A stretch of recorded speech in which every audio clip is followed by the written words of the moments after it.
온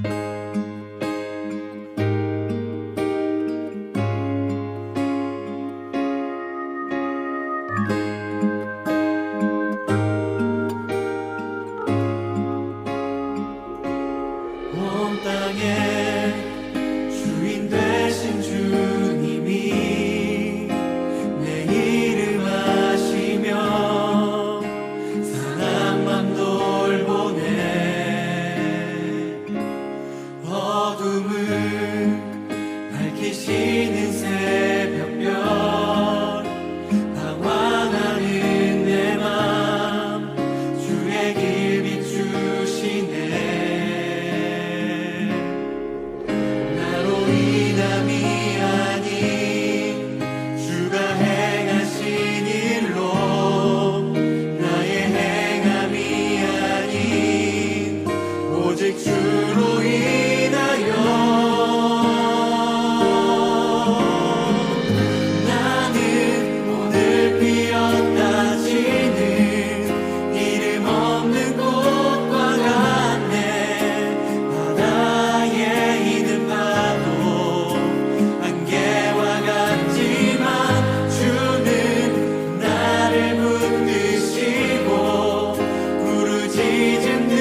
사랑과 은혜가 충만하신 하나님 아버지 감사합니다.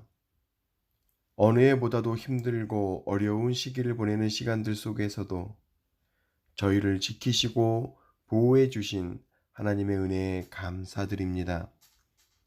그러나 그럼에도 불구하고 우리 주변에 여전히 많은 고난 가운데 있는 형제들이 있기에 새해를 맞이함에 있어서 어느 해보다도 숙연하게 맞이하는 새해임을 고백합니다. 사랑의 하나님, 그렇기 때문에 새해에는 더 깊이 주님을 의탁하는 믿음을 가지고 나아가는 한 해가 되게 하여 주옵소서. 우리에게 위로와 생명이 되는 이 복음을 더욱 힘써 전함으로 많은 사람들이 주님의 말씀 안에서 위로받고 새 힘을 얻어서 다시 소망 가운데 나아갈 수 있는 그런 삶을 살 수 있도록 인도하여 주옵소서. 그래서 어떤 상황 가운데 있다 할지라도 웃음을 잃어버리지 않게 하시고 우리의 삶에 주어진 상황과는 상관없이 주님으로 인하여 기뻐하고 행복을 누리는 그런 경험을 할 수 있는 삶이 되게 하여 주시옵소서. 특별히 이 어려운 시기에 사랑과 평화의 사도로 살게 하시고 기쁨을 나누는 일에 인색하지 않고 주님이 축복하신 것들을 함께 나누는 삶이 행복의 출발점임을 깨닫는 일상이 되게 하여 주옵소서. 또한 말씀 안에서 건강한 영성을 가질 수 있는 지혜를 배우게 하시고 기도와 간구함으로 주님이 공급하시는 힘과 능력으로 사단을 이기게 하시며 성실과 헌신으로 우리의 영혼이 아름다운 길을 걷게 하여 주시옵소서. 저희들이 드리는 이 예배를 하나님 기뻐 받아 주시옵시고 주님과 깊이 있는 친밀함으로 나아가는 복된 예배가 되게 하여 주시옵소서. 예수님의 이름으로 기도드렸사옵나이다. 아멘.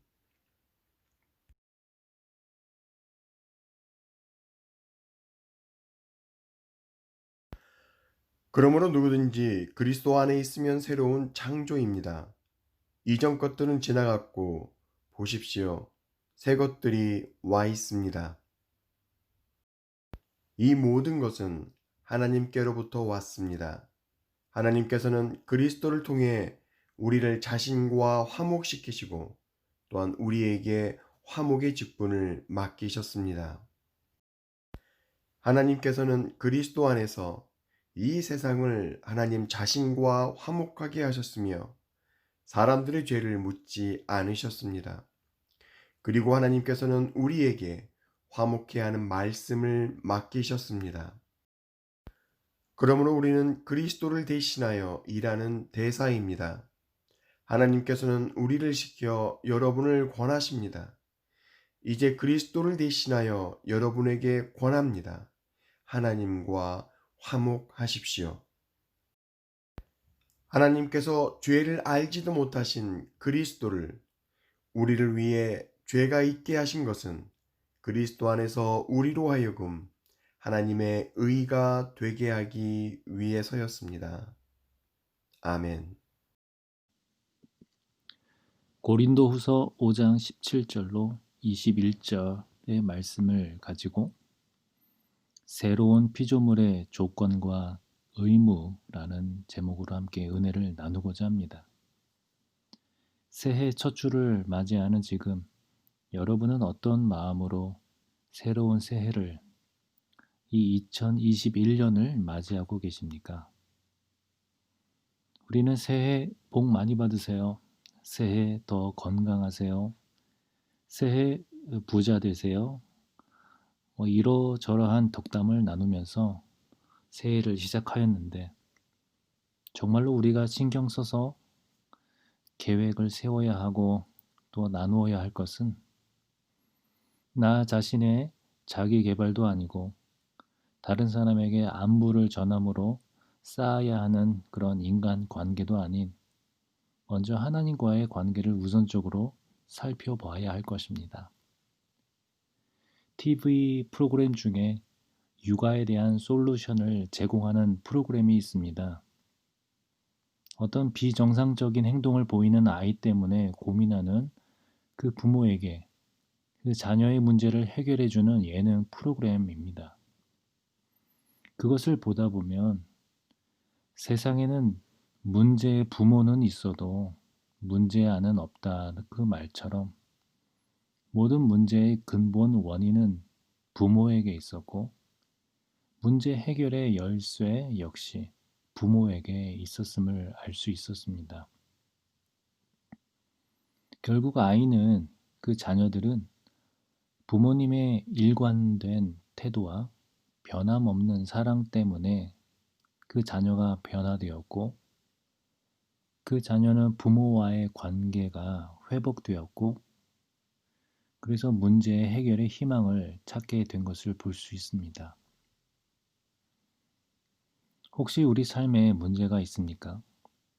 그러면 우리를 만드시고 우리를 자녀 삼으신 하나님과의 관계에서 그 해결을 찾아야 할 것입니다.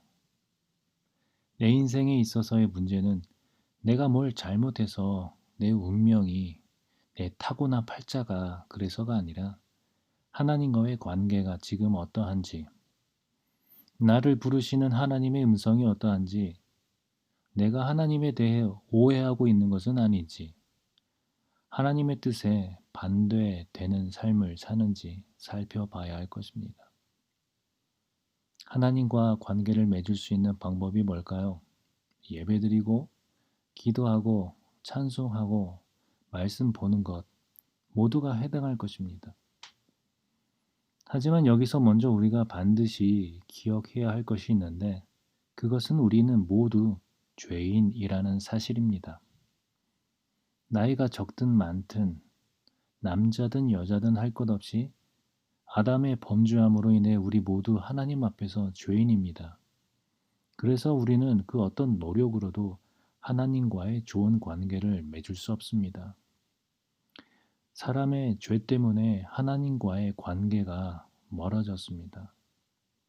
그 멀어진 사이 때문에 고통받는 사람들이 불쌍해서 하나님은 선지자와 예언자를 통해 하나님의 말씀을 전하시고 말씀을 지켜라, 약속을 지켜라, 율법을 지켜라 하였지만 사람들은 실패할 수밖에 없었습니다. 우리 사람들은 누군가의 도움이 반드시 필요했습니다. 바로 우리의 구원자 예수님이십니다. 오늘 본문을 다시 한번 살펴보도록 하겠습니다. 고린도후서 5장 14절, 15절, 또 21절 말씀을 함께 보도록 하겠습니다. 말씀을 다 같이 찾아보고 말씀을 다 찾으셨으면 우리 한 목소리로 우리 본문 말씀 오늘은 16절부터 시작되었는데 그 앞에 14절, 15절 그리고 21절을 함께 한 목소리로 읽도록 하겠습니다. 14절입니다. 그리스도의 사랑이 우리를 강권하시는도다. 우리가 생각하건대 한 사람이 모든 사람을 대신하여 죽었은즉 모든 사람이 죽은 것이라. 그가 모든 사람을 대신하여 죽으심은 살아있는 자들로 하여금 다시는 그들 자신을 위하여 살지 않고 오직 그들을 대신하여 죽었다가 다시 살아나신 이를 위하여 살게 하려 함이라. 21절 하나님이 죄를 알지도 못하신 이를 우리를 대신하여 죄로 삼으신 것은 우리로 하여금 그 안에서 하나님의 의가 되게 하려 하심이라. 아멘. 예수님은 우리 죄를 위해서 죽으셨습니다. 하나님과의 친밀한 관계를 위해서 사람들이 할 수 있는 일은 아무것도 없습니다. 오직 예수님만의 죽음만이 우리를 하나님과 다시 연결할 수 있었고 건널 수 없는 깊은 골짜기 같은 하나님과 우리 사이를 이어주는 다리가 되셨습니다. 그래서 오늘 본문의 말씀 17절은 이렇게 말씀합니다. 다 같이 읽어볼까요? 17절 시작. 그런즉 누구든지 그리스도 안에 있으면 새로운 피조물이라. 이전 것은 지나갔으니 보라 새 것이 되었도다.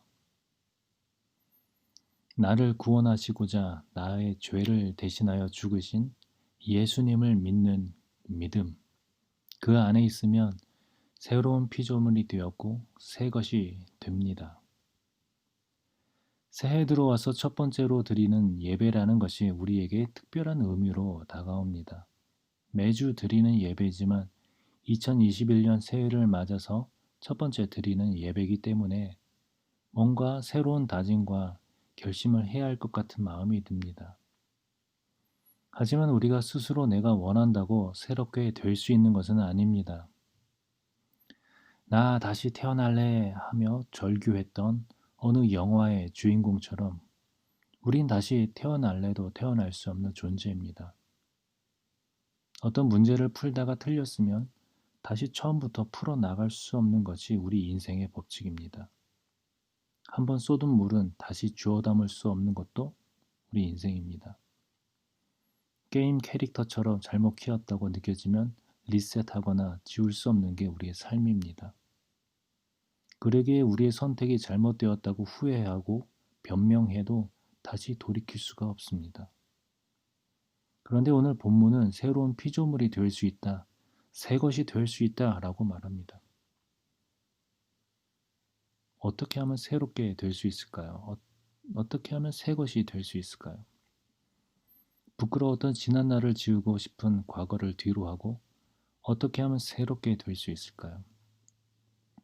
성경은 그리스도 안에 있으면, 우리가 예수님 안에 있으면 새로운 피조물이 될 수 있다, 새 것이 될 수 있다라고 말합니다. 그러면 예수님 안에 있다라는 것은 무슨 말일까요? 예수님 안에 있다는 것은 마치 예수님은 포도나무, 나는 가지, 이런 관계로 표현할 수 있겠습니다. 내가 예수님께 붙어 있으므로, 내가 예수님과 연합됨으로 성령의 열매를 맺는 삶이 예수님 안에 있는 삶이고 예수 안에서 시작될 수 있는 새로운 삶인 것입니다. 사람은 아무리 노력해도 자신의 힘으로는 새로운 피조물이 될 수 없습니다. 모든 것을 이루어 가시는 분은 오직 하나님이십니다. 우리를 새롭게 하실 수 있는 분은 하나님, 우리를 새롭게 하시기 위해 이 땅에 예수님을 보내신 분도 하나님. 그래서 새롭게 된다는 것도 내가 원해서 새롭게 되는 것이 아니라 하나님의 뜻에 따라서 내가 새롭게 될 수 있다는 말씀입니다. 에베소서 5장에 나오는 말씀처럼 우리가 전에는 어두움이었지만 이제는 주 안에서 빛이 되었다. 빛의 자녀처럼 행하자. 그래서 예수님 안에서 새롭게 된 우리는 18절로 20절의 말씀처럼 화목하게 하는 직분을 얻게 되었습니다. 제가 이 부분은 쉬운 버전 우리말 성경으로 읽어드리도록 하겠습니다. 모든 것은 하나님께로부터 왔습니다. 하나님은 그리스도를 통해서 우리를 그분과 화목하게 하시고 또한 우리에게 화목하게 하는 직분을 맡겨주셨습니다. 곧 하나님께서는 사람들의 죄를 그들에게 돌리지 않으시고 세상을 그리스도 안에서 그분과 화목하게 하셨으며 또한 우리에게 화목하게 하는 말씀을 맡겨주신 것입니다. 그러므로 우리는 그리스도를 대신하는 사절이 돼 하나님께서 우리를 통하여 권면하시는 것 같이 그리스도를 대신해 여러분에게 간곡히 부탁합니다. 여러분은 하나님과 화목하십시오. 새로운 피조물로서 우리는 화목하게 하는 직책을 가진 사람들입니다. 우리는 예수님 덕분에 화목하게 된 사람들입니다. 하나님과의 관계가 다시 친밀해진 사람들입니다. 그래서 죄인된 우리가 하나님의 자녀가 되었단 말입니다. 이러한 화해는 하나님으로부터 소외된 사람들에게 절대적으로 필요한 것입니다. 우리가 먼저 예수님을 통해서 그의 죽으심과 부활하심으로 인해 죄에서 용서받고 하나님의 자녀가 되었으며 천국의 소망을 가지고 살아갈 수 있게 된 것처럼 여전히 인생의 문제로 힘들어하고 고통받는 자들에게 하나님과의 관계를 회복할 수 있는 그리스도의 복음을, 예수님의 은혜와 하나님의 무한하신 사랑을 전해야 하는 책임을 가지고 있습니다. 이제 2021년을 살아가게 된 우리는 이처럼 화목해 하라신 하나님의 말씀을 잘 새겨서 내 이웃에게 내가 속한 커뮤니티 안에서 하나님의 사랑의 메시지를 말로써, 행동으로써 나타내는 그리스도의 사신이 되기를 소망합니다. 함께 기도하겠습니다. 하나님 아버지, 인생의 문제 앞에서 방황하는 우리에게 먼저 손을 내밀어 용서하시고 화해하신 하나님, 그 사랑과 은혜에 힘입어 2021년 한 해도 살아갈 용기를 얻습니다. 예수 따라가며 복음 순종하면 우리 행할 길 환하겠네. 주를 의지하며 순종하는 자를 주가 늘 함께 하시리라. 이 찬양의 가사처럼 날마다 찬송하며 주의 길을 걷는 우리가 되게 하시고 그리스도의 사신이 되어 세상에 화해의 메시지를 선포하게 하여 주옵소서. 감사드리며 예수님의 이름으로 기도합니다. 아멘.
이제는 우리 주 예수 그리스도의 은혜와 아버지 하나님의 극진하신 사랑과 성령 하나님의 감화, 감동, 충만케 하시는 놀라운 은혜의 역사가 이제는 복음을 들고 그 복음을 삶으로 증거하겠노라고 결단하는 저들 위해 지금으로부터 영원토록 함께하여 주시옵기를 간절히 축복하며 기도하옵나이다.